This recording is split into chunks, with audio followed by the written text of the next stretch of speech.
It's good to be with you this morning. I see some of you guys I saw at summer camp. Are you recovered? Are you doing okay here? It was insane. It was just a party. The teenagers were so great. The leaders, though, you guys stood out to me. I just want to say thank you to the adults in this church. I know he said it, Brian said it, but thank you to the parents that trusted the team to take care of your kids. Thank you for the people that gave, for the people that served. It was insane. I know this church believes in the next wave. Here's how I know. We had 3 boat drivers that brought a boat that was less than a year old. Now, if you want to take care of your boat, you don't drive it across state and then have 400 teenagers ride on it all week long. Also, if you want to take care of your teenagers, you don't put them on the back of those boats. I saw them flying. It was awesome. It was awesome. But I'm so excited. It's August. This is a big month, guys. This is the month where we had middle school camp already happen, kids camp already happen, high school camp happen, and now we see the rest of the story unravel. I just believe God's going to do incredible things. And we're in this series right now. I think it's a timely series called Hero Maker. And the heart of this series is this, that we would move out of the center and we would begin to raise other people up. That we'd pour our hearts and our lives into people and raise them up and say, we want better for you. Week 1, we talked about that process of moving out of the center, moving from hero to hero maker. Last week, we talked about gift activation and I see in you conversations where we look people in the eyes and say, this is the gift God has given you. These are the talents you have, the places God's used you. It's actually you using your gifts to activate other people's gifts.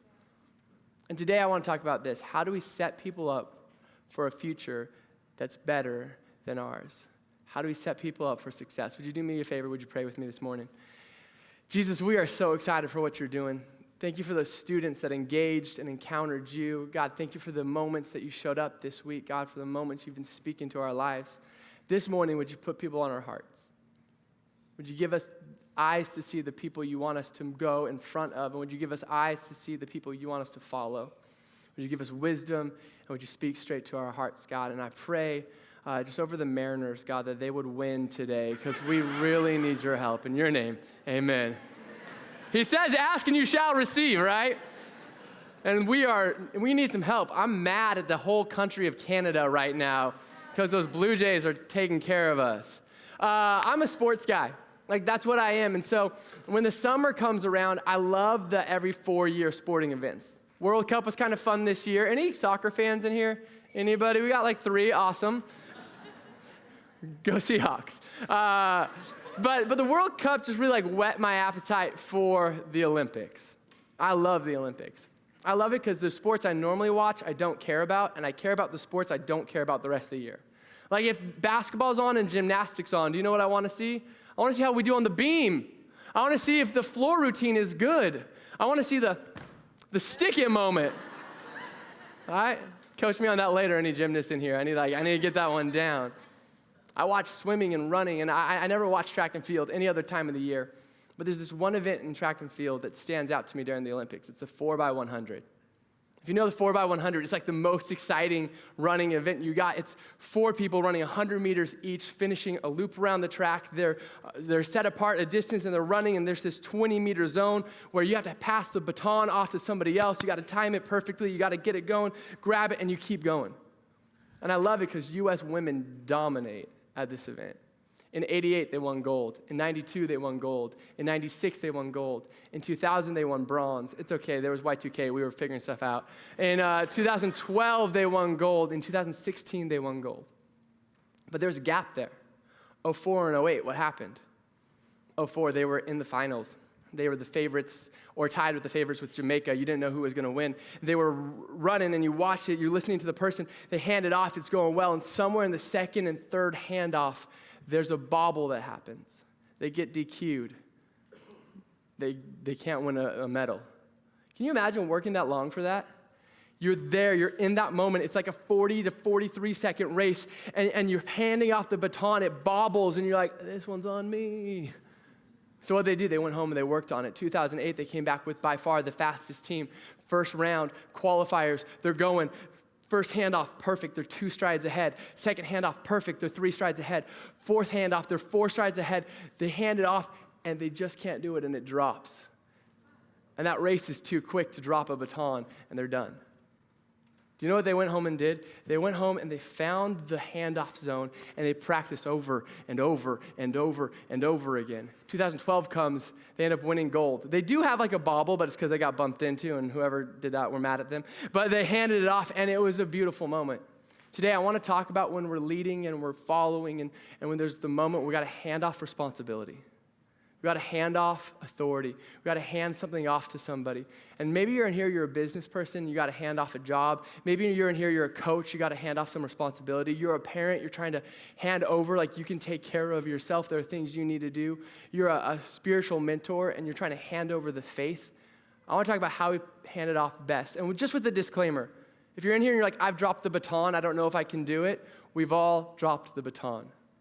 Our job today is to come together and say, how do we pass it on as best as possible? And so we're going to be in 2 Kings chapter 2 today. Throughout this series, we've been looking at the story of Elijah. Elijah was a prophet, a man marked by God, a man with the power of God. He did incredible things. We met him week 1. He was a hero. He brought down rain in the middle of a famine. And then he had a zero moment. He ends up cowering in a cave, and then God whispers to him and says, I'm actually calling you to go call the next person. And so he goes to the field of a man named Elisha, which, by the way, as somebody that speaks on stage, a pastor, this is my biggest beef with God in the writing of the Bible, that Elijah and Elisha are so similar. Like, I wish God could have been like, and Elijah was sent to Roger. That would have been way better. But today we're in the field of Elisha, and Elisha is plowing the fields, and Elijah comes and puts the cloak over him, which is a mantle. It's an appointing moment. It's an I see in you, I call you to follow me moment. And Elisha goes and he burns the plow.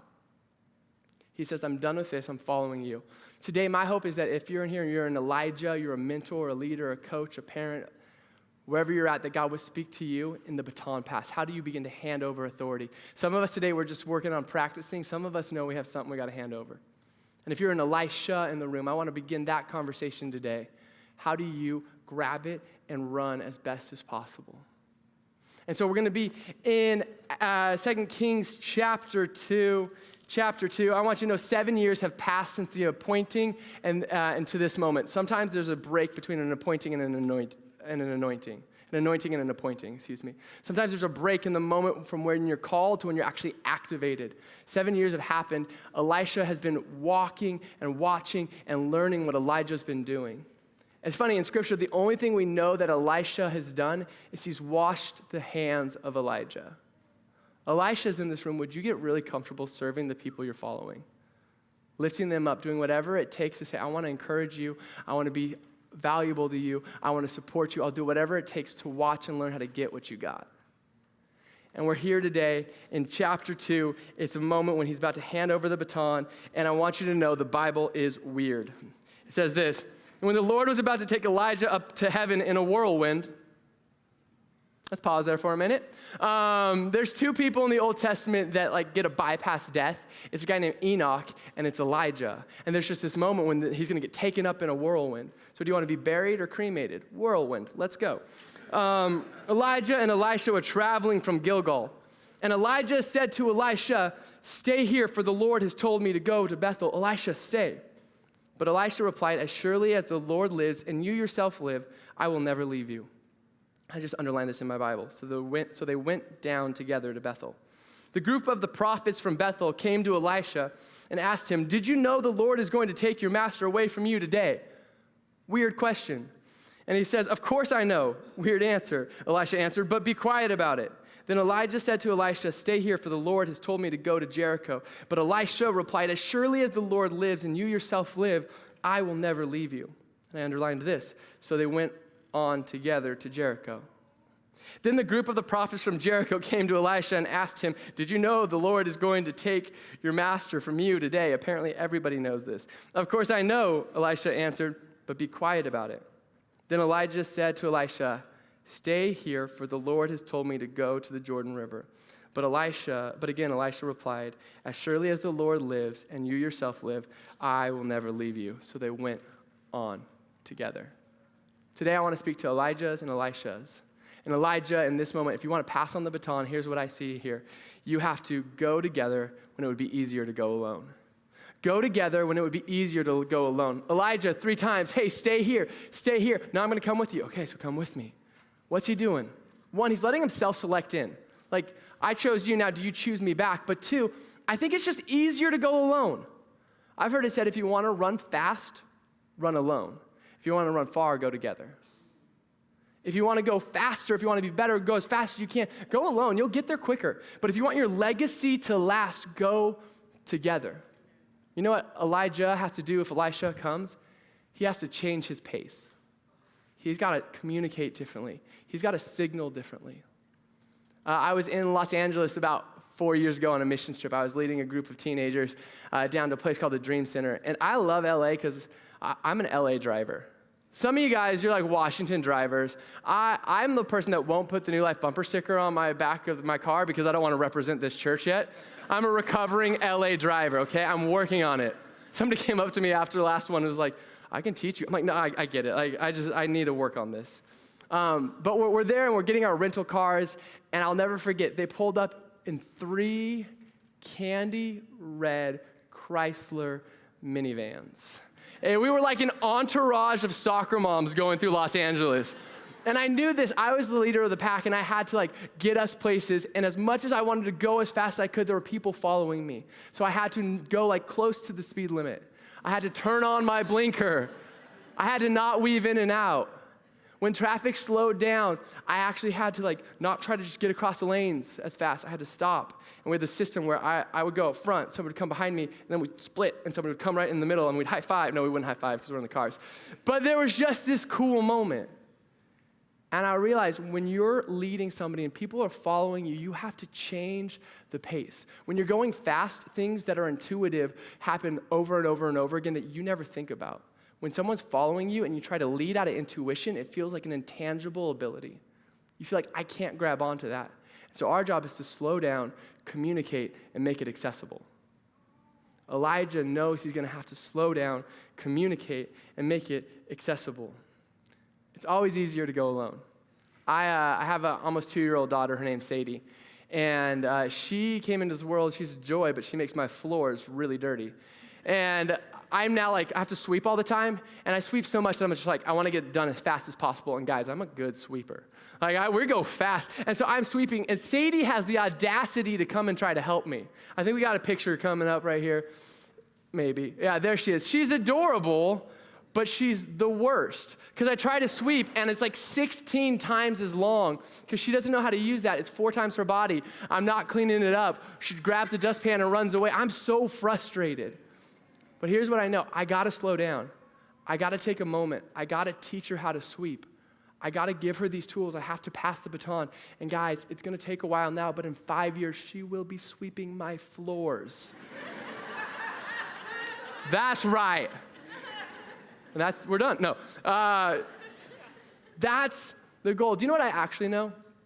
I know that the average 5-year-old has spent more time watching TV by the age of 5 than they will have spent time in conversations with their dad by the age of 18. And I refuse to let that happen. And so if she needs to sweep the floor with me, guess what we're gonna do? We're gonna sweep the floor. Why? Because the TV's not passing the baton. I'm passing the baton. I'm there, I'm with her, I'm handing it over. Elijah's go together even when you'd rather, or it's easier to go alone. And Elisha's stay in it even when it's hard. Stay in it even when it's hard. Go back to that moment where the prophets are like, do you know that they're gonna take Elijah today? And he's like, yes, I know. Do you know what's happening? They're harassing him. What they're saying is, Elijah's gonna go. He's the one who's done stuff. All you've done is wash his hands. And guess what? Once Elijah's gone, you're gone. Once Elijah's off the scene, you're off the scene. There's nothing unique or intangible about you. And for Elisha, he has to push through. He's got to get through this. He's got to make a resolve early. I think he's stuck because he resolved earlier to burn the plow. He said, I'm done with that life. I'm coming here, and when it gets hard, I have nothing to go back to. I've resolved to follow the person that points me to Jesus. I've resolved to follow the person that points me to God. I think one of the reasons Elisha didn't leave is because he has FOMO. You guys know what FOMO is? Fear of missing out. There's bad FOMO and there's good FOMO. Bad FOMO kind of leaves you paralyzed. I told my sister, I was like, we're talking about FOMO this weekend. She's like, oh, it's a real thing. It's what makes you watch TV, have your computer open with your phone here and your friend back there. You're like, I'm not gonna miss any of this. It's the thing that keeps you in a room when you know you gotta go somewhere else, but you don't wanna miss it. FOMO in our generation lets you keep the plow, because maybe there's something good. I'm gonna follow you kind of, but I'm always gonna have my eye back on the plow. I think Elisha had a fear of missing out on what God is doing, so he said, I'm gonna see where I see God, and I'm gonna go to whoever points me to that person. I'm not gonna miss, I'm going to refuse to be left behind. Elisha is in this room. Refuse to be left behind. Don't play the game of I'm waiting for somebody to call me out or come to me and always like walk me step by step by step. Stay close. Stay in it. When it gets hard, lean in harder. The story continues in 2 Kings 2, 7 through 9, another kind of weird moment. It says, 50 men from the group of the prophets also went and watched from a distance as Elijah and Elisha stopped beside the Jordan River. Then Elijah folded his cloak, remember it represents the power of God, together and struck the water with it. What a weird image. Then the river divided and the two of them went across on dry land. Take your sweatshirt off and hit the river. Do you know what's happening here? It's a biblical parallel to when Moses and Joshua crossed the river and Joshua came back to lead Israel. Something intense is happening here, and the thing that happens right after is Elijah says this. It says, when they came to the other side, Elijah said to Elisha, tell me what I can do for you before I am taken away. Tell me what I can do for you. Elijah's in this room. Ask this question. What can I do for you? What can I do for you? The greatest leaders I know, the greatest parents I know, the greatest mentors I know, they lead with questions. I believe this, as Elijah, your greatest resource is the ability to ask questions. Because you find out so much in the question moment. For Elijah, I'm thinking he's asking Elisha, and it's kind of a test moment. There's the baton. He's like, what are you going to do with this? What do you want most? And sometimes as a parent or a leader or a business person, you're going to have a moment. You're going to be like, do you want it? And they're going to ask for something. You're like, we're going to run that one more time. Like, we're coming back. But for this moment, it was a powerful moment to see what Elisha really wanted. Hey, parents, would you do me a favor? Would you ask your kids, what can I do for you? Because I think sometimes we walk in with all our wisdom. We walk in with all we have, and it's good and it's important and it's helpful, but when they just hear it and they don't have context for it, they don't know what to do with it. When you ask a question, you get to know where your wisdom meets their context. Ask questions over and over and over again. And I love what Elisha says. He says this, and Elisha replied, please let me inherit a double share of your spirit and become your successor. That's a big ask. That's a big question. That's a big request. Can I have double what you have? Listen, we know pretty early double's better. I asked my daughter yesterday, do you want one cookie or two cookies? How many did she want? Yeah. 2. Do you want a cake or a double-decker cake? Double-decker. When you go into Cold Stone, do you want the like it, the love it, or the gotta have it? You want the gotta have it. I love that Cold Stone's like, we're not even gonna tell you how many scoops. A little bit more, tons. Which one do you want? Everybody walks in there like, I want the gotta have it. But responsibility says right here, you have that moment. But you want the gotta have it. Elisha has the audacity to say, I gotta have what you have. I need what you have to offer. Elisha is in this room. Ask this question, can I have more of what you have? Hopefully the people you're following are the people you want to emulate. Can I have more of what you have? Double share or double portion it's an inheritance term. In biblical times, the oldest son would get a double portion of the inheritance. Everybody else would just get a single. The oldest son would get double of the land, the livestock, the servants, the money. That was theirs. Elisha's like, I don't want any of your stuff. I want who you are. I want what you got. Would you give me that? The older I get, as I just keep trying to follow people and develop and see, God, would you grow me into somebody that looks more like you? I've stopped following people with big personalities just because they have big personalities. And I started looking for characteristics I want in people. And when I hang out with them, I try to pick that out. I try to see what they do. So for example, my brother Carrie, he has an incredible work ethic, but he also has a work-family life balance that I desire. I think it points to Jesus. I think my mom has this compassion for people, this love for people, this heart for people, that if I could just have a quarter of it, I'd be a better person for. My father-in-law has this generosity, this patience, and this wisdom that I watch with so much intent. I just watch intently because I want more of it. Wes, he's an incredible leader and visionary. He's a little bit crazy, but I want some of that. Put yourself around people you want to be around, Elishas.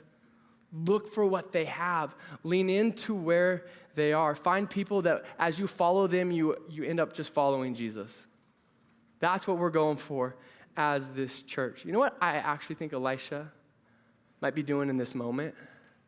I think he's looking at Elijah and he's just like, hey, Elijah, you're about to go and I just need to know, do I have it? Do I have what it takes? I left 7 years ago. Do I have what I need? Do I have what it takes to do what you're calling me to do? And Elijah answers in a very confusing way. He says, you have asked a difficult thing, Elijah replied. If you see me when I'm taken from you, then you will get your request. But if not, then you won't. It's like Rafiki. Like, maybe, maybe not. Boop. Can you imagine being Elisha? You're like, seriously? 7 years following you? And you're like, if you see me leave. Elisha's like, I'm not going to the bathroom. I'm not going anywhere. I'm holding on to you. Elijah, though, I think he's joking. Because if you watch the way Elijah is taken up, you can't miss it. So I think we have it here, and we need a little bit of music. Yes. As they were walking along and talking, suddenly a chariot of fire appeared. Drawn by horses of fire, it drove between the two men, separating them, and Elijah was carried by a whirlwind into heaven. Elisha saw it and cried out, my father, I see the chariots and charioteers of Israel. And as they disappeared from sight, Elisha tore his clothes in distress. Elisha picked up Elijah's cloak, which had fallen when he was taken up. Then Elisha returned to the bank of the Jordan River. Okay, Elijah had to be joking. We can cut the music, yeah. Elijah had to be joking, right? What a loud moment. You can't miss that. Elijah's taken up in Air Horse One. He's on his way up, and you're welcome. Hashtag dad joke. He's taken up. You can't miss that moment. But what does he do on his way up? He drops the cloak. If you're an Elijah in this room, would you be willing to let it go? Let it go. I know you're holding on to some important things, but you got to let it go. If you're a parent in this room and you got to let your kids go at some point in time, 40 years old is a little too late. I think 14 is a little too late, but I'm working on it. You got to let some things go. You got to have a moment where you say, I trust you. I'm going to pass the baton. And you can't hold on. You can't be dragged. You're going to get disqualified. You got to let it go. When you're running the 400 meter, do you know what you do? You hand it, you let it go, and then you step back and you become the biggest cheerleader there is. You know why? Because they're running the same race you ran. It's bigger than you. It's bigger than them. God's doing something in this. You got to let it go, and I know sometimes you spent so much time and so much weight and so much energy in it that it's really hard to let it go, but you got to. Have you ever had to let something go like that? I've asked somebody to let something go like that. My father-in-law, before he was my father-in-law, I was going to ask for my wife's hand in marriage, but I was dating her, yeah. And so I texted him, I said, would you meet me the day before Thanksgiving at Starbucks at 6 p.m. P.S., don't tell Melissa. So he had no idea what was coming. And he sat down, and I looked at him and I said, well, first off, you need to know, my father-in-law is intimidating, manly, and quiet. I am none of those three things. And so I'm looking at him like, this is frightening. And I was like, Mike, I love your daughter. She's an incredible woman. I love everything that she stands for. I love her heart. Would you give me the blessing to marry her? Which I've translated now into dad. So what I think he heard me say was, hey, Mike, I'm 22.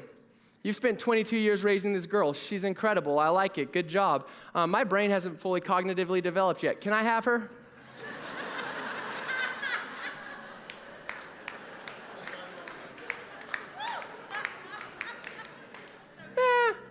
Do you know what he said to me?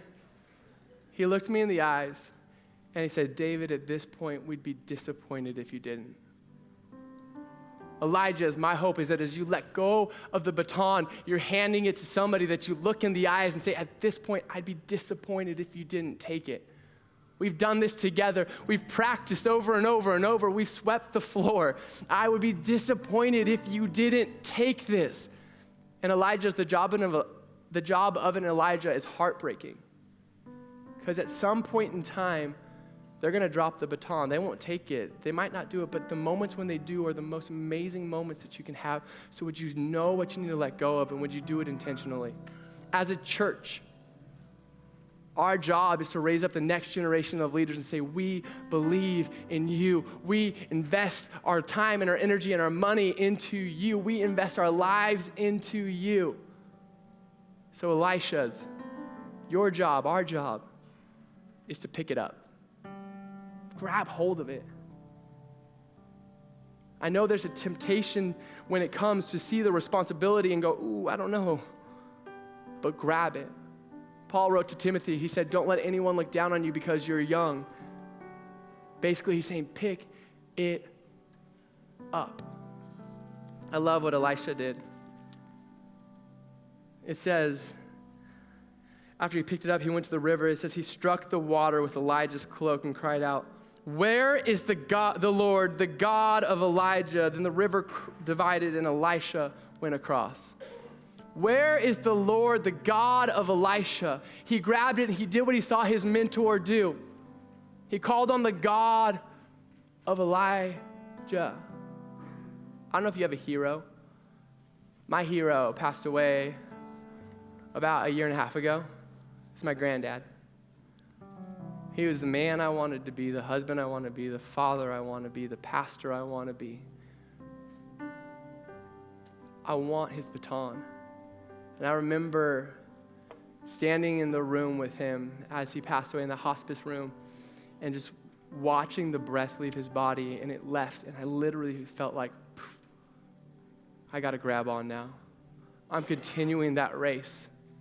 The powerful thing about continuing it on is that there were moments, even this morning, as before I came on stage, it's something Granddad did. It's something Granddad loved. I was on my knees back there, and I said, God of Granddad, would you show up? The God who was faithful in his story, would you show up? And I grabbed that baton, and do you know what I'm doing with that baton? I'm running it straight towards my daughter. And I'm like, Sadie, I want you to have this baton. My prayer is at some point in time, she goes, God of my dad, would you become my God?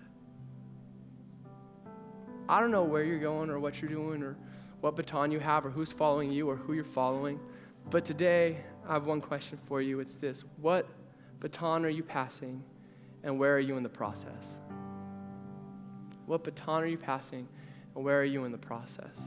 I know you can talk about these things and they kind of feel ethereal, but how do you go home tomorrow and begin the process? You know what my granddad did? He took us on walks. He told us who we were. He was a good granddad every single day. Go be a good granddad. Go tell your Elijah that they're your Elijah and you're following them, and these are the things you honor and respect in them. Would you teach me how to live that out? Tell your kids how much you love them, how proud of them you are. Sweep with them. You have a connection card with you. I believe this: a faith that works is a faith that works every day, that calls a response, that demands us to do something. And there's 4 boxes at the bottom. Maybe you're here and you said yes to Jesus. You're like, next week I want to celebrate with everybody. I want to show my Elijahs that I'm following Jesus. You can mark baptism. Maybe you're here and you're like, I want to follow Jesus before anything else. That's the coolest decision you could ever make. Or maybe you're here and you feel like you're dropping the baton and you need somebody to fight for you. We're a church that fights alongside each other. You mark that. We want to be praying for you this week. Go, love, stay close to those you're following. Invite those that are following you along. Ask them what you can do and let it go. And to Elisha's, pick it up. Would you stand and pray with me?